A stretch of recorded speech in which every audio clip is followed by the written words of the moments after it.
Bien, entonces ahora lo que vamos a ver un poquitito es la clínica, o sea, cuáles son los síntomas. Y vamos a ver algo que también es muy, muy importante, que es el autocontrol. Es el aparatito este, cómo se maneja, cómo, sí, o sea, para qué sirve, ¿por qué? Porque acá, independientemente del tipo de diabetes que tenga la persona, siempre va a tener que hacer un autocontrol, o sea, controlarse todo el tiempo. Y hay muchas farmacias donde también hacen esto del autocontrol. Entonces, vamos a aprender a utilizar ese aparatito, que es muy simple, muy sencillo y obviamente es de mucha utilidad. Entonces, antes, primero vamos a hablar un poquitito de la clínica, qué es lo que ocurre, cuáles son los síntomas y todo ese tipo de cosas. Entonces,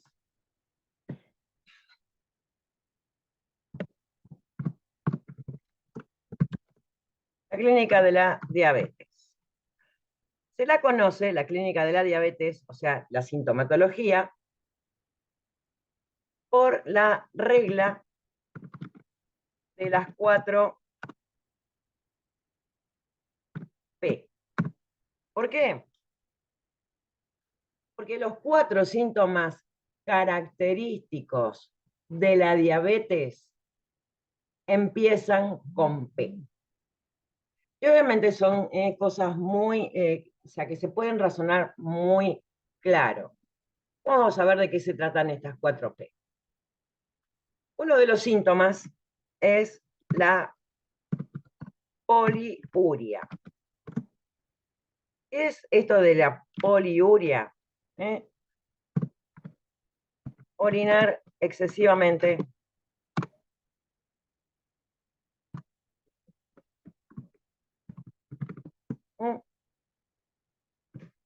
más cantidad de orina y en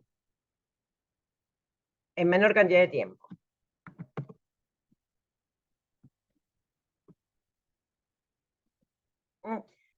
Extrema, o sea, muchísimo, muchísimo, muchísimo, pero muchísimo, muchísimo pis.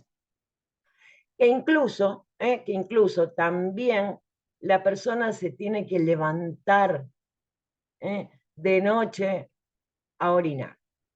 Nosotros, o sea, la mayoría de las personas cuando se acuesta a dormir a la noche, descansa y es raro que se tenga que levantar a orinar. La persona que tiene diabetes es muy característico, que tenga que orinar muchísimo más que una persona que no. También despertarse. Y el volumen de orina es alto. Yo me acuerdo que cuando empecé con los síntomas y tenía que ir a hacer pis una vez por hora. No pasaba una hora que yo tenía que salir corriendo a hacer pipí. Y de noche me tenía que levantar fácil 2 veces en la noche también para hacer pipí. ¿Por qué ocurre esto? ¿Por qué ocurre la poliuria? La orina no es otra cosa que una filtración de la sangre. Los riñones filtran permanentemente la sangre para ir sacándole las impurezas, para ir limpiando la sangre. Obviamente, como el azúcar está tan alto, también intenta sacarlo. ¿eh? Obviamente, como el azúcar es algo sólido, por más que esté diluida, es como necesita sacarla con líquido. Entonces, obviamente, se incrementa muchísimo, muchísimo la producción de orina. Otra de los síntomas que empieza con P es la polidipsia. Esto es el aumento de la sed. Pero en la misma situación que antes. Estar todo el tiempo con sed, con la boca seca. Nosotros sabemos muy bien que siempre que hace calor o cuando estamos haciendo ejercicio, que es normal que tengamos sed, pero la persona que tiene diabetes, realmente esto es algo que está, les diría que prácticamente está en forma permanente. Está en forma permanente, tener sed, y que esa sed no se aplaca. Tomo líquido y nada. La sed sigue estando. Obviamente este aumento de la sed lleva al consumo de mucho más líquido. Que si es un líquido azucarado, bueno, ni hablar, peor, se empeora todo esto. E incluso con el agua también, el agua muchas veces no calma esa sed. Uno cuando tiene sed, se toma un vaso de agua, y la sed se calma. Acá no se calma nunca. ¿Mm? Y obviamente también con el aumento del consumo de agua, obviamente también va a empeorar también la poliuria. Más líquido tomo, más pipí. Acá, o sea, yo también vivía con las botellitas de agua, porque no, todo esto antes de que me diagnosticaran, o sea, era una cosa que no podía estar sin tomar permanentemente líquido. Incluso de noche también me despertaba con sed. Antes de acostarme siempre me llevaba una botella de 1,5 litros de agua y me la bajaba durante toda la noche. Y me despertaba para tomar agua, me despertaba para hacer pipí. En una noche de 8 horas, y fácil me despertaba 4 horas, 2 para hacer pipí, 2 para tomar agua. Incomodísimo. Otro de los síntomas, perdón. Perdón, no dije el por qué ocurría esto. Yo siempre digo que nuestro cuerpo es sumamente inteligente, y obviamente esa sangre que tiene tanta azúcar, obviamente el cuerpo va a tratar de diluirla un poco. Entonces, ¿qué es lo que hace? Obviamente despierta el mecanismo de la sed en un intento de, obviamente, diluir un poco esa cantidad de azúcar que hay en la sangre. Y que obviamente no lo logra, porque de la única manera que podemos lograr que ese azúcar que está en la sangre o sea, desaparezca de ahí de la sangre, es que entre a la célula. Y mientras no haya tratamiento en la diabetes, sea del tipo que fuere, va a seguir estando ahí y va a seguir produciendo esto. Otro de los síntomas es la polifagia. Todos los síntomas de muerte.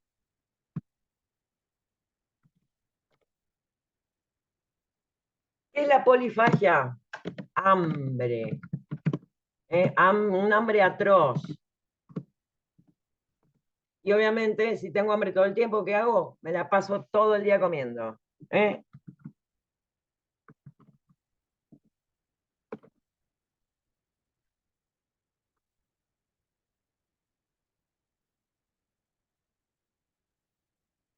Mm. Y es un hambre que prácticamente también no se sacia, así como no se sacia la sed, bueno, tampoco se sacia el hambre. Y es una cosa que también es sumamente razonable porque, y yo sigo pensando que nuestro cuerpo es sumamente inteligente. ¿Y qué es lo que ocurre? Obviamente, a la célula, como no le llega el azúcar, lo primero que piensa, por decirlo de alguna manera, porque no es que la célula piensa, es que nosotros no comimos. Entonces, para obviamente tratar de obtener esa energía que tanto necesita, es aumentando la sensación de hambre. Pero vuelvo a repetir, como nunca va a llegar la glucosa a la célula, sino que se va a quedar siempre en la sangre, sigo con hambre, no se sacia. Como ven, estos tres primeros síntomas, que son característicos de la diabetes, los tres empiezan con P, todo mucho, poli, poli, poli, poli. Poli es mucho. El cuarto síntoma, que también empieza con P, pero acá ya no es poli, es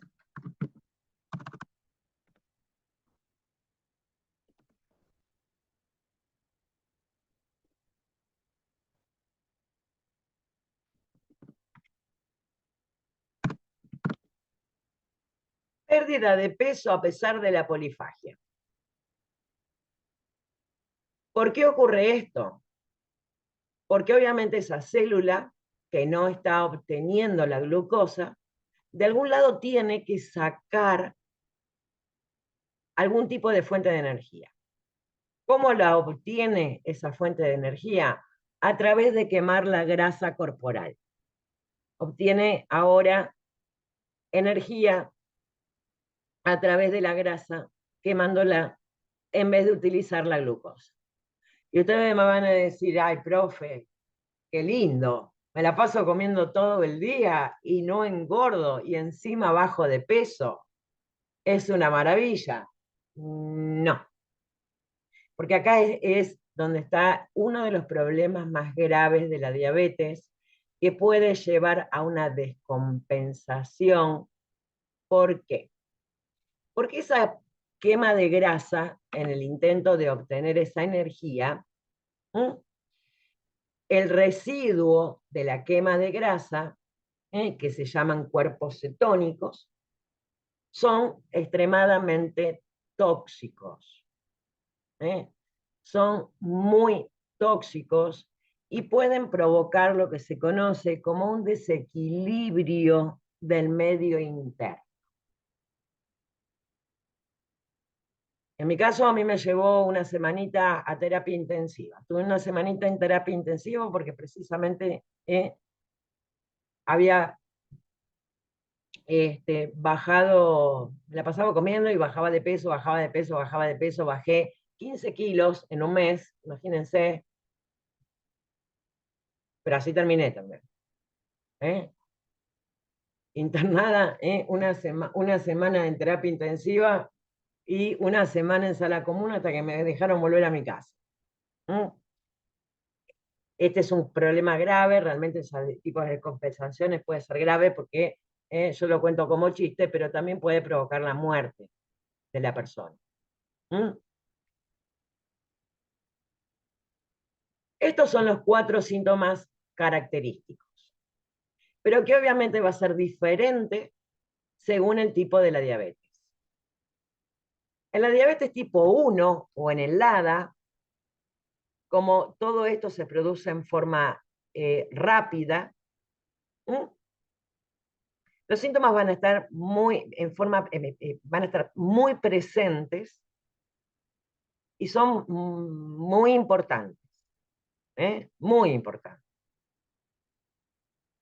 En cambio, en la persona que tiene diabetes tipo 2, como siempre, el páncreas empieza a producir un poquito más de insulina para tratar de contrarrestar esto, los síntomas están un poco más solapados, hasta que ya después hay un momento en el cual es como que ese aumento de la producción de insulina no alcanza y empiezan a producirse todos estos síntomas, y siempre a lo largo del tiempo. En la diabetes tipo 1, como hasta la semana pasada, la fábrica de insulina funcionaba perfectamente, en el transcurso de la semana se rompió, puede pasar una semana más donde ya no queda absolutamente nada de insulina y ahí se van a presentar los síntomas en forma marcada. En cambio, en la diabetes tipo 2, no, va a ser todo mucho más paulatino y los síntomas al principio no van a ser tan llamativos, hasta que llega un momento que sí. Otra de las cosas, esto de la pérdida de peso, si bien hay una diferencia importante, porque las personas que desarrollan diabetes tipo 1 o el tipo LADA, no necesariamente tienen que ser personas eh, eh, con sobrepeso. Pueden ser personas delgadas también. Y no es lo mismo perder 15 pesos para una persona que pesa 60 kilos que para una persona con diabetes tipo 2 que pesa 120, y perder 10 kilos, 15 kilos, no se nota. Pero en una persona que pesa 60 kilos y de golpe pesa 45, les puedo asegurar que ahí se nota mucho. Pero la pérdida de peso ocurre en las dos. Obviamente, o en las tres, mejor dicho.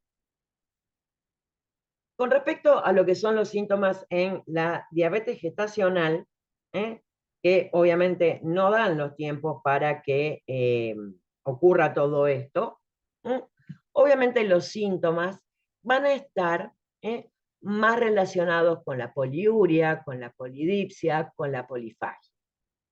La pérdida de peso obviamente no se va a notar porque ya de por sí la mujer que está embarazada tiene un aumento de peso precisamente por el embarazo.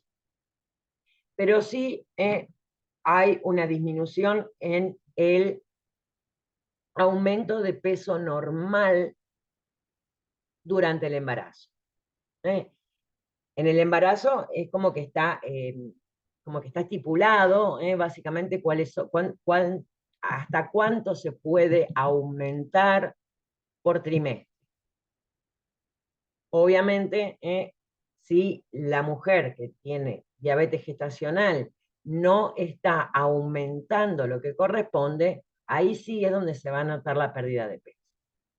Pero como la diabetes gestacional, y gracias a los controles prenatales, que es lo ideal, es hacer obviamente como mínimo, un control trimestral, y siempre en todos los controles se va a pedir un análisis de sangre. Esto es de detección bastante rápida y se puede obviamente actuar antes de que ocurra todo esto.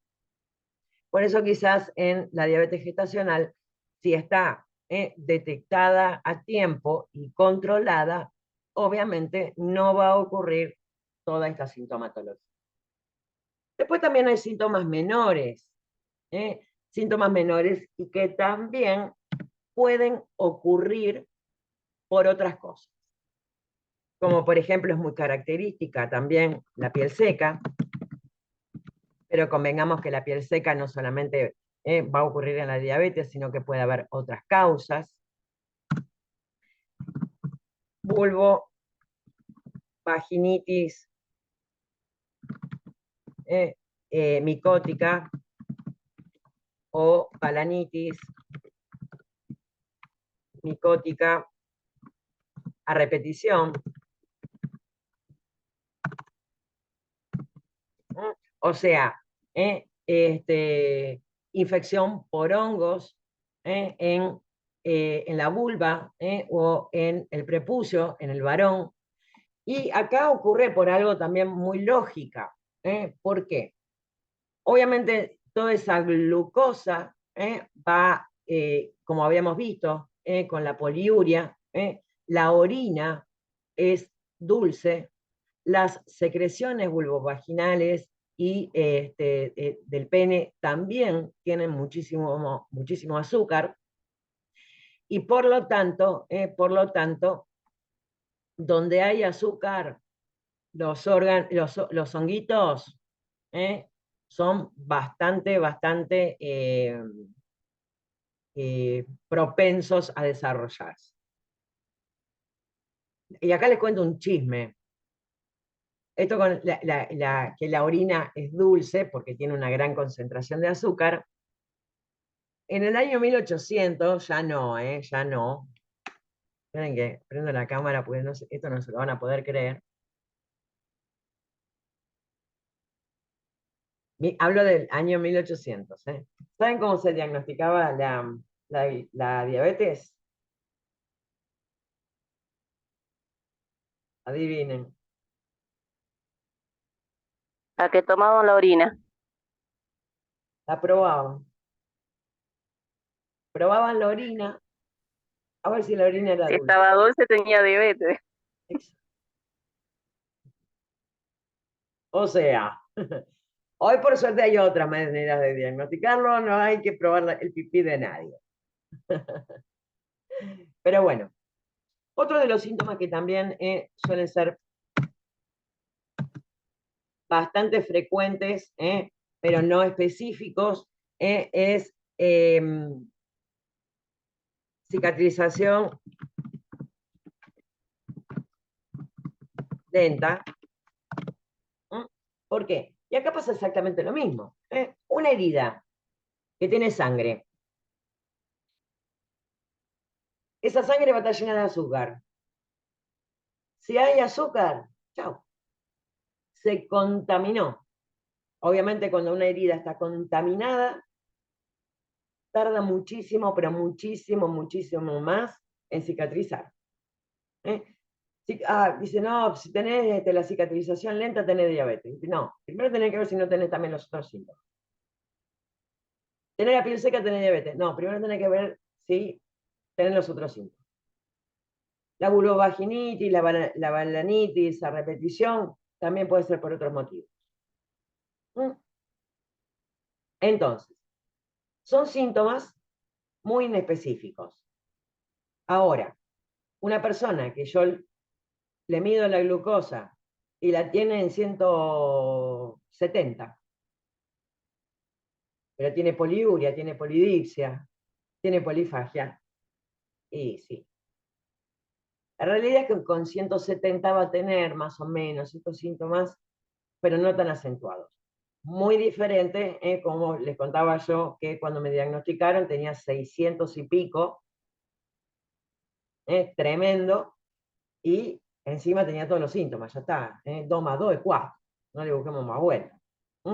Pero bueno, hay muchos otros síntomas más, estos son quizás los más específicos, y después obviamente, siempre obviamente hay que consultar porque la diabetes tiene que tratarse.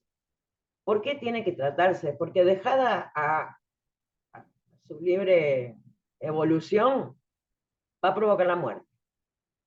Y va a provocar la muerte, ¿por qué? Porque va a producir todo lo que se denominan complicaciones a largo plazo.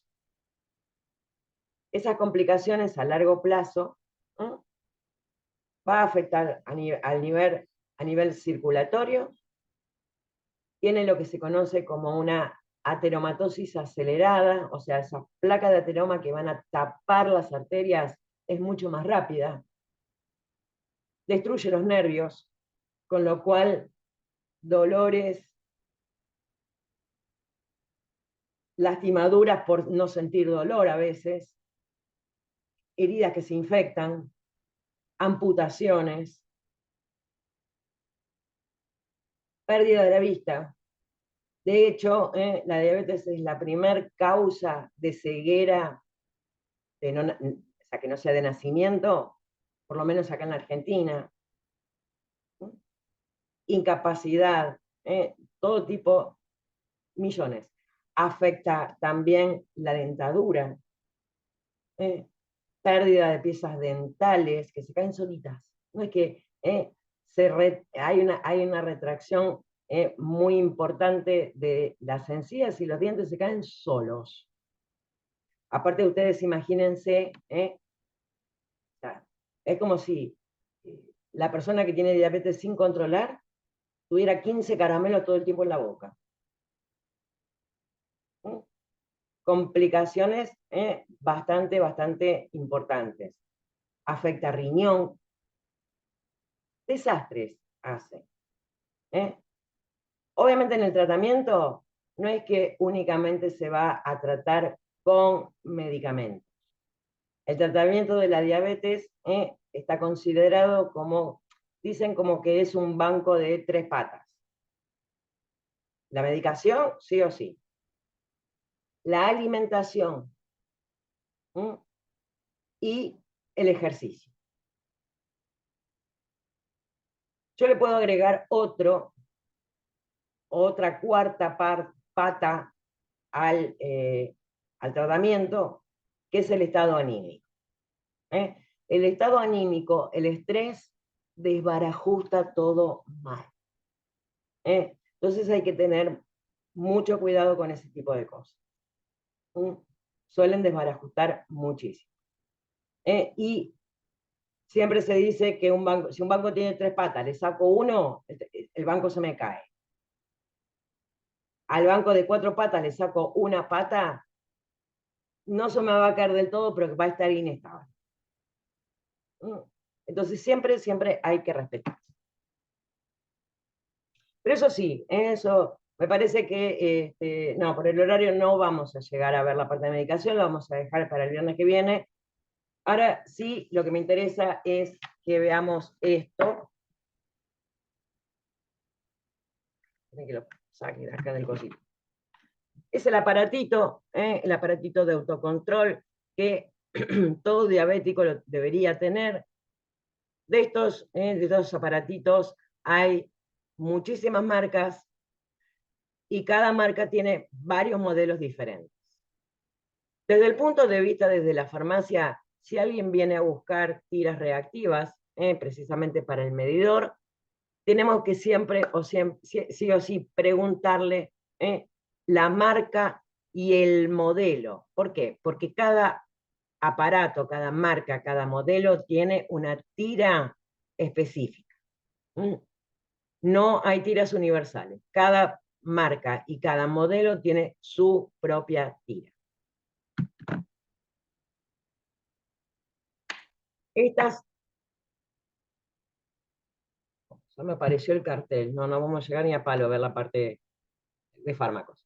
Esta es una tirita reactiva. Hay varios modelos también, pero todas se caracterizan en que, bueno, este lo tiene en la parte de atrás, ven que tiene como una especie de código de barra, algunas tienen, la partecita de arriba es doradita, como si fuera una especie de chip, y una partecita de abajo, estos dos semicirculitos negros, perdón, algunas tienen una rayita en el medio, que es precisamente donde se coloca la gotita de sangre. La mayoría de los aparatos vienen con este dispositivo que lo que hace es lograr el pinchazo. Obviamente en la farmacia esto no se hace, porque tiene una agujita dentro que se dispara y hace el pinchacito. En la farmacia siempre hay que utilizar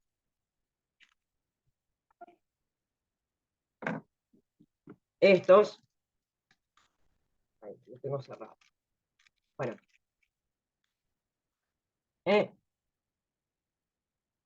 Son también unos dispositivos que se le saca la tapita, tiene una agujita mínima, muy chiquitita, para poder pinchar. Y si no, se puede utilizar cualquier aguja, lo más chiquita posible, porque duele. Y obviamente yo ahora lo voy a hacer con mi aparatito, porque no quiero que me duela. Por lo general, o sea, lo ideal es siempre hacerlo en el dedo pulgar y siempre a los costados. ¿Por qué nunca en el pulpejo? Porque es donde más duele. Si ustedes lo tienen que hacer en una farmacia, se van a recibir un montón de puteadas, que duele. Ahora, ¿cómo tengo que proceder?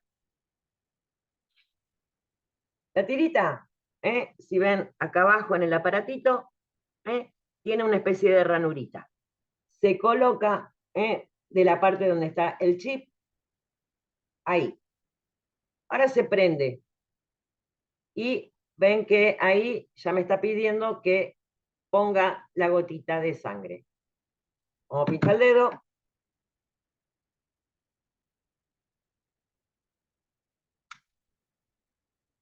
Duele. Una gotita mínima de sangre y se pone precisamente en la partecita esa donde se recoge la gota de sangre en la tirita. Que lo veo. Ahí está. Ahora esperamos unos segundos. Y ahí aparece el valor. Mi valor es 213. Ahí ustedes lo están viendo en espejo. No sé si lo ven en espejo o lo ven bien. El valor es 213. ¿Está bien o está mal?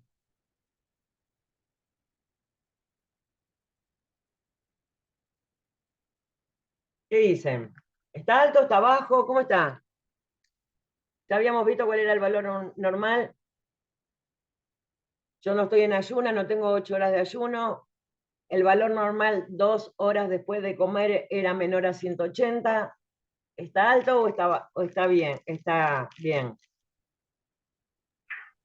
Para mí está alto. Bien. ¿Se acuerdan que les dije que el ayuno tenía que ser estricto? La culpa la tiene el vicio. Primero que no, si hace, que haya ingerido algún alimento sólido, sí hace más de 2 horas, pero vengo tomando mate hace como hora y media. Ya voy por el segundo de estos. ¿eh? Así que sí, ¿eh? Lo más probable, puede ser que también esté un poquito alto, que por ahí, porque antes de empezar las clases me comí unas tostadas con queso, pero bueno. ¿Mm? Pero básicamente, a mí lo que me interesaba era que conocieran básicamente cómo se utiliza el aparatito este, porque o sea, lo principal desde el trabajo rutinario en la farmacia, sí o sí tengo que saber que para poder dispensar tiras reactivas, lo que primero me tiene que decir la persona es marca y modelo. No le puedo vender o sea, ninguna otra, aunque sea de la misma marca, ningún otro modelo. Ahí sí o sí. Las tiras son carísimas, carísimas. ¿eh? Toda obra social y las prepagas la cubren al 100%. Por eso es algo raro, no digo que sea imposible, pero es algo raro que alguien venga a la farmacia a comprar las tiras reactivas si no tiene su respectiva receta. Salud Pública también las entrega en forma gratuita, pero ¿qué es lo que ocurre? Y acá es donde más probablemente se encuentren con personas que vengan a comprar. ¿Por qué? No hay, no me las entregan. Y el autocontrol lo tengo que hacer. ¿Mm? Porque del autocontrol, ¿eh? Esto es algo, por eso les decía que todo paciente diabético tiene su propio aparatito, del autocontrol depende el tratamiento. Sobre todo si si el tratamiento es con insulina. Pero bueno, eso lo veremos la semana que viene. O sea que sí o sí la persona necesita las tiras. Ah, ¿qué tal el tema? ¿Qué les pareció? ¿Difícil? ¿No tan difícil?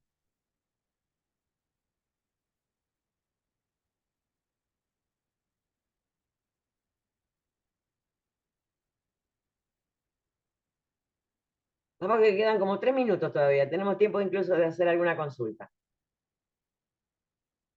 La verdad que es bastante, o sea, bastante fácil de entender porque hay como muchos casos, entonces uno está un poco familiarizado con el tema. exacto.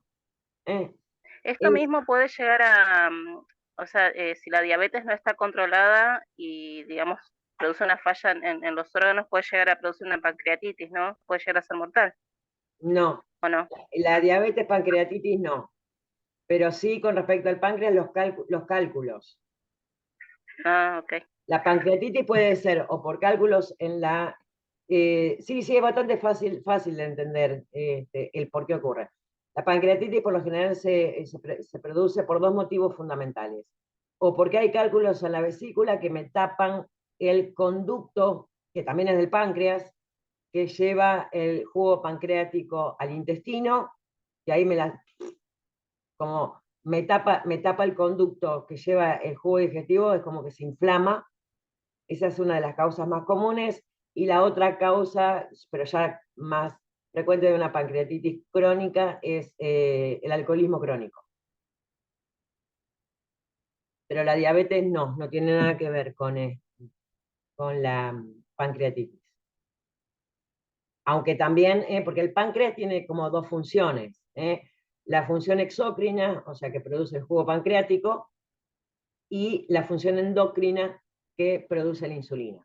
En el caso de la diabetes, lo único que se rompe, la única partecita del páncreas que se rompe, es precisamente esa partecita donde se fabrica la insulina, que es una partecita especial que se llama islotes de Langerhans y tiene unas células especiales que se llaman células beta. Se nos corta menos de un minuto, así que en cualquier momento, así que bueno, aprovecho para saludarlos. Cualquier duda, ya saben, ¿eh? La guardan la preguntita y la resolvemos el viernes que viene. Que tengan una linda semana. Chao, chao.